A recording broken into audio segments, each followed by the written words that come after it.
सबसे पहले हाथरस सत्संग मामले में हुई भगदड़ मामले की ताजा रिपोर्ट आपको दे दें। इस पूरे मामले की जांच अंतिम दौर में पहुंच चुकी है। जांच में डीएम, एसएसपी सहित 100 लोगों के बयान दर्ज कर लिए गए हैं। जांच के लिए गठित एसआईटी ने 250 पन्नों की एक रिपोर्ट योगी सरकार को सौंपी है।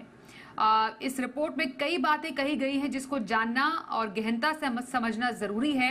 हमारे साथ संवाददाता नीरज गौड़ है, उनसे ही जानकारी लेते हैं। नीरज, एसआईटी की रिपोर्ट में क्या खुलकर सामने आया है? देखिए, जो कि शुरुआती रिपोर्ट है जो कि दाखिल की गई है, उसमें साफ तौर से ये कहा गया है कि आखिरकार जो आयोजक थे उनके ऊपर ही उस पूरी रिपोर्ट के बारे में बताया गया है कि आखिरकार जो इंतजाम थे वो बद इंतजामी थी वहाँ पर, जिसकी वजह से पूरा इंसिडेंट होता है।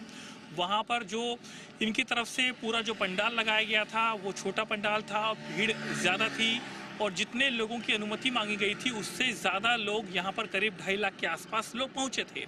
और वहीं इसी के साथ इसमें जो भी जिस पर भी जो है इसमें आरोप सिद्ध होंगे उनके खिलाफ जो है वो एक्शन लिया जाएगा। और इसी के साथ अभी तक इस पूरे मामले में 6 लोगों को गिरफ्तार किया जा चुका है।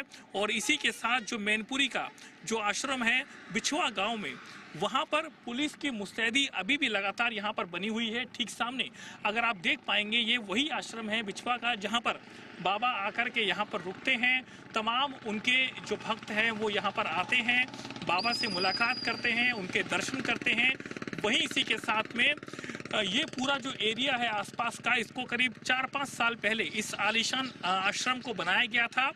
और दूसरी तरफ जिस तरीके से आपने कहा कि जो रिपोर्ट के बारे में, उस रिपोर्ट में अभी शुरुआती रिपोर्ट सामने आई है, उसमें तमाम बातें जो हैं वो जो कमेटी उसमें गठित की गई है उनके हवाले से उसमें तमाम बातें कही गई हैं, जिसमें साफ तौर से जो आरोप लगाया गया है या फिर जिसकी कमियां जो निकल कर के सामने आई हैं उसमें ये बताया गया है कि जो आयोजक हैं जो इस प्रोग्राम को कर रहे थे जो कि हाथरस में, वो साफ तौर से इस पूरे में जिम्मेदार हैं। क्योंकि उसी के बाद जो है पुलिस ने उन लोगों को भी गिरफ्तार किया जो बाबा से जुड़े हुए थे।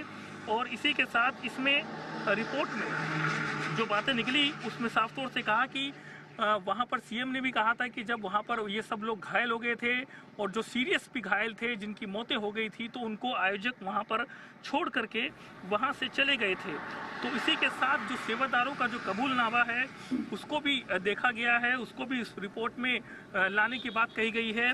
वहीं इसी के साथ ही पूरी जो घटना हुई है वो इसलिए हुई है कि आखिरकार जो भोले बाबा का नाम जिनको कहा गया है, उनके चरण रज लेने के लिए भीड़ जो थी वो कंट्रोल से बाहर हो गई थी, जिसके बाद सारी घटना यहाँ पर होती है। उसमें 121 लोग जो हैं उसमें मौत के घाट उतर जाते हैं।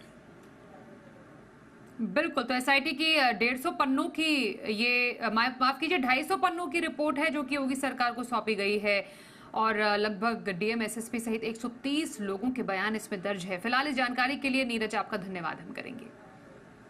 वहीं कांग्रेस नेता और लोकसभा में नेता प्रतिपक्ष राहुल गांधी ने हाथरस हादसे के पीड़ितों से मुलाकात की और हर संभव मदद का भरोसा दिलाया। उन्होंने दावा किया कि वो ये मुद्दा संसद में जरूर उठाएंगे। राहुल गांधी ने हाथरस में हुए हादसे के लिए प्रशासन को जिम्मेदार ठहराया और पीड़ितों के लिए जल्द और उचित मुआवजे की मांग की। साथ ही हादसे के लिए जिम्मेदार लोगों पर कड़ी कार्रवाई की भी मांग की गई है। दुख की बात है, बहुत परिवारों को नुकसान हुआ है, काफी लोगों की मृत्यु हुई है, तो दुख की बात है। मैं इसको राजनीतिक प्रिज्म से नहीं कहना चाहता हूँ, मगर प्रशासन की कमी तो है जी और गलतियां तो हुई हैं, तो ये पता लगाना चाहिए। और शायद सबसे जरूरी बात कि कॉम्पनसेशन सही मिलना चाहिए, क्योंकि ये गरीब परिवार है और मुश्किल का समय है इनके लिए, तो कॉम्पनसेशन ज़्यादा से ज़्यादा।